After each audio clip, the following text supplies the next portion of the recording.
on, guys? This is Dice Squad. My name is Marshall Dice, known as Adam Campbell. General Dice, Todd Evangelista. And we are live here at Origins Game Fair 2015, hanging out with the Dice Hate Me games still. But we are here with... TC Petty.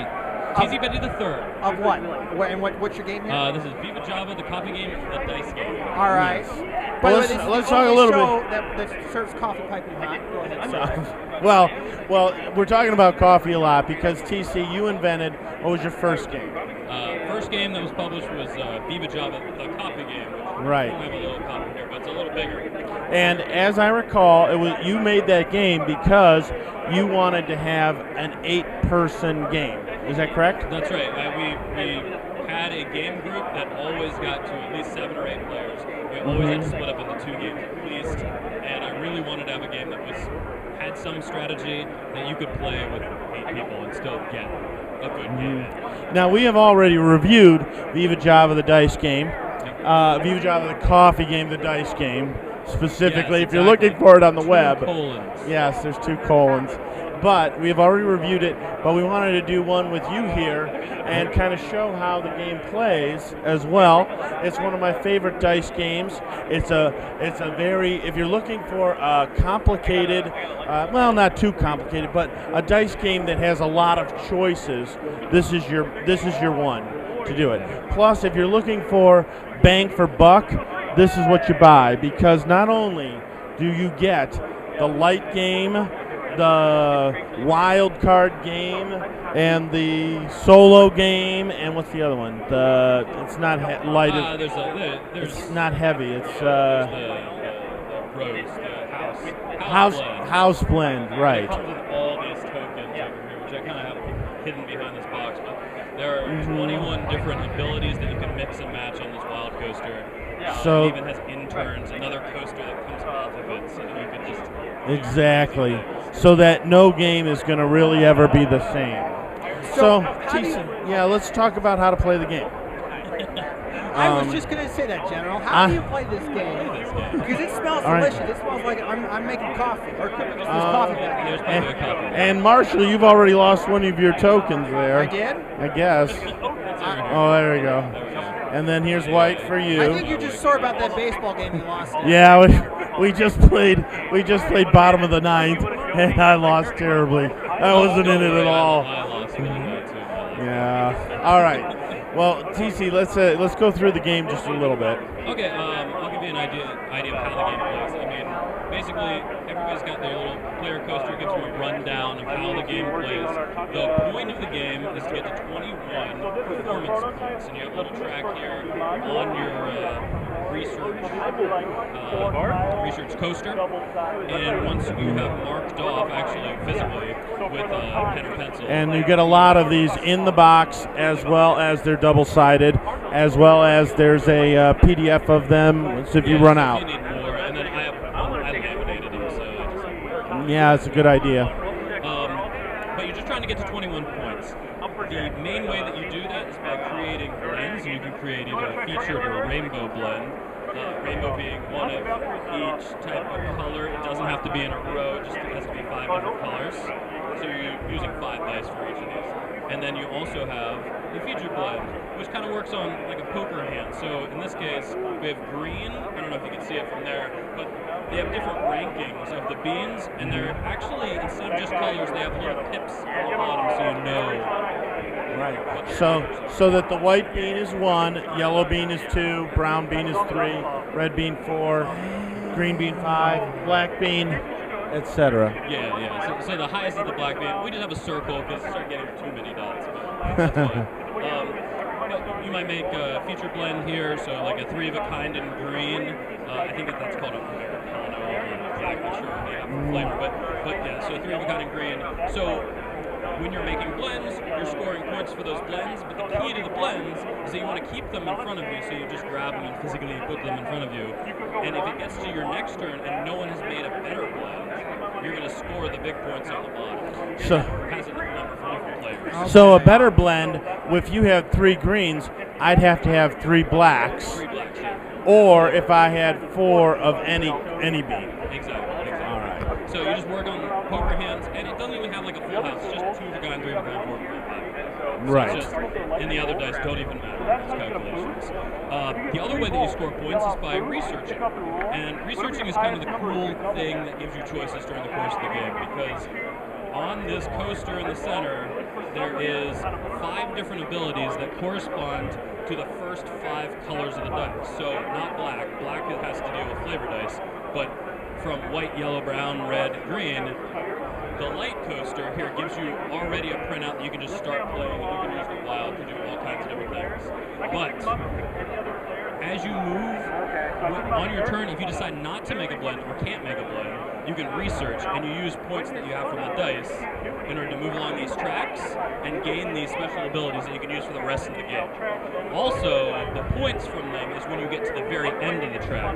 When you get to the very end of the track, so say I cross out everything and even this little coffee cup at the end of a track in white, I'm going to score 3 points. And it's all written on this coaster. I know it's hard to see from this point.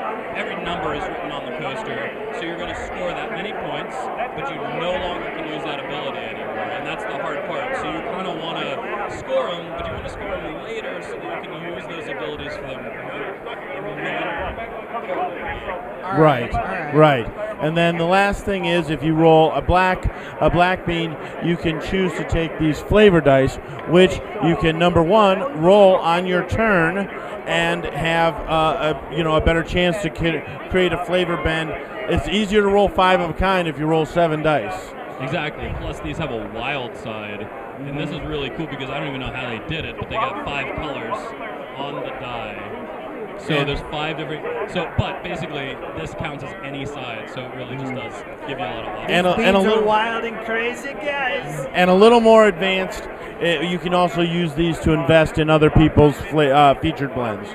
But we'll see if that ever comes into play here. All right. Well, let's do a round. TC, you give us a start. Okay. I can do it. So on your turn, grab the 5 dice. I mean, there's more dice, but that's just so that you can have some on the coaster and then you can keep playing. So I'm gonna roll my dice. Rainbow. What? So I think since I rolled 5 different colors, I'll just take the rainbow. Takes the rainbow. I call hack. Now, the difference between the rainbow and the featured blend, rainbow, he gets to keep it. He makes a few less points. If he had the featured blend, he would make more points, but it would degrade over time. The rainbow, he gets to roll 5 dice every time.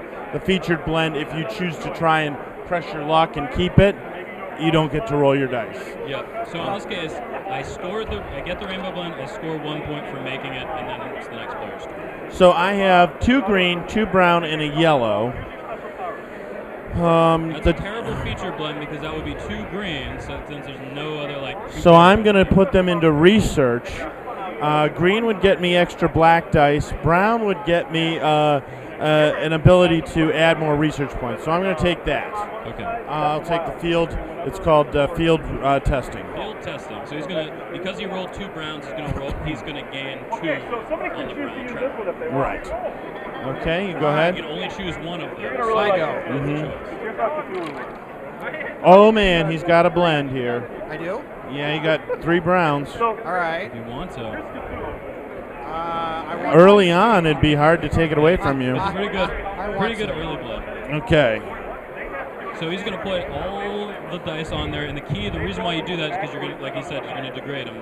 So even though it's just 3 browns, he needs those other dice so he can keep that. Now, you get 1 point for making the blend. Did you take your 1 point? Yes, you did. All right. Can I borrow your pen? Yeah. The only pen. You got 1 point for making the blend, and now you are going to hope that it comes around again. All right. Exactly. Yeah. All right. Well, you get to roll dice. Yeah, but before that, I have the rainbow blend, and since we're only playing with 3 players, I get 1 point for scoring the rainbow. Okay, so you're in the lead. But I still get to roll, so whatever. It's awesome. I'm winning. Everything is awesome. Yeah, all right. Awesome. And I win. So you can't take away his. Again, I can't beat that one, so I don't have any other special abilities. So I'm going to do what you did. I'm going to start working on getting more research so I can start doing crazy stuff. And of course, if you had taken away his blend, you would lose your rainbow. That's right. Not a rainbow. Not a rainbow, so I don't take away your rainbow. I've got Another 2 brown, I guess, is the best thing I can do. All right. There you go. All right, so now it's back to your turn. But wait a minute. He's got 2 points. All right. You get 2 points. 3 points. 3 points. Right. Oh, 3 points because it's a 3-player game. Yep. And degrade your blend by 1. Okay. And now you got to choose if you want to press your luck or not. I'm gonna press my luck. Press your luck. Okay. All right, so pass we'll the go around, dice. yeah. So you Okay. pass the rest of the turn. We'll put this little die here so that we know it's there. If he would have chosen to break apart his blend, he would only roll those 4 dice that turn. Yeah. So it'd be much harder to get a blend. I mean, you kind of have to have other people's help with flavor dice at that point. All right, here we go. Oh, let's not do that first. Take your points. Yeah. Man, I'm losing this game. Oh, this game's so easy. Oh, 3 whites. created it. 3 whites. He can't take away. Oh, yeah. Well, I mean, that's why I created it, because it's easy. 3 whites. You could have made a blend, but you can't take away his. Can't beat his. He has 3, but I have the power. But now he gets reroll. Now I have a reroll ability, so now I'm Yahtzee fueled. All right. I missed that rainbow by 1 again. Yeah. So, going through a couple rounds of this. So, as always on our show, one of the big things we like to do is we like to talk about this is a wonderful game, but anything that as a developer you could see as like improvements to your game, or like things that you could have seen that could act better in the game. Anything you see? I was thinking more powers. Well, that's the thing, and anything with with more powers, I love having more powers, and that's why whenever we did the Kickstarter, we have, and you can purchase this. I mean, there is a wild expansion. It has all new coasters that have Dice Hate Me games involved in them, so you can play a completely different game, almost like Inception, in the sense that you put a token on here, which allows you to put a coaster and play. So there's you're playing a game within a game, but then there are just 11 more abilities that you can use with this, and they're all more based on the angry abilities that attack other people that I didn't put into the base game. Right. Some of them are just cool ones that people always wanted in testing, but it's just cool to get a chance to do all those things. So I would love to do more. So we'll see what. And now those would be playable with the wild game where you choose 4 different powers. Exactly, and as you get good at the game, you're just going to be using the wild pretty much all the time, because you can you flip over these, it tells you exactly what type you can put in the different spots, and you can mix and match it however you want. Even one of the coasters breaks the rule in the actual game already, so you can just put whatever you want, but that just gives you a guide, so that every game is going to have at least something that you can work on. Right. Always different, and then always changing, so a lot of bang for your buck on this one, so that's why we liked it. Well, General, seeing as how you played this a couple of times, anything as a and how many times I've taught it too. I teach it a lot. Anything you can see that could maybe make some improvements with the game? You know what? I would like to see this clearer. Oh, with a little less words? Yeah, not exactly less words, almost more pictures on here. Something like that. Because when I'm teaching it, I could throw it right in front of them and say, "Here, look at this! Boom, boom, boom, boom." Yeah, exactly. And this one kind of goes. You're already into the exceptions on this. Yeah. Well, it's funny too, because it's available in Germany too. I don't even know if they have this. Oh, really? Yeah, they might, but it's a little different as well. I mean, the way that they did the thing. So I've always played the English game. that would make sense.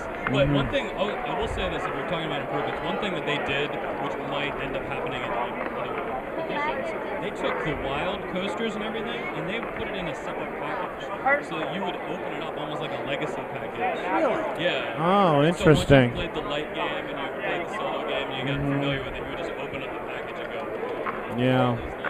Which I really like. I don't know if we'll actually do it or not. We have to change some things, but it's a really cool idea just to open it up and go. Yeah. All right. I think the one thing and the rulebook will be bigger.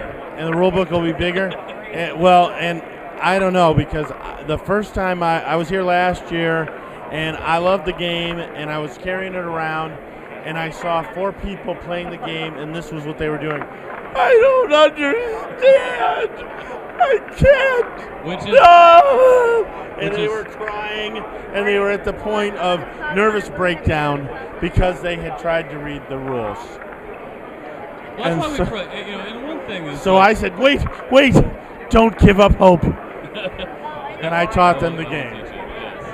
Okay, so I mean, bigger rulebook. Yeah. We'll be revising the rulebook. I know. Yeah. The second edition that's coming out because the game is sold out at this moment. Yeah, and if you could have Rodney, like, do a, how to play. Yeah, that would be awesome. And Yeah. we also have a how to play video online. I mean, we try to have everything available for people. It's Yeah. much easier to learn through a video because this game is not very hard. It's just No, there are a lot of little things that you want to kind of explain, but it's As far as dice games goes, one of my favorite. yeah.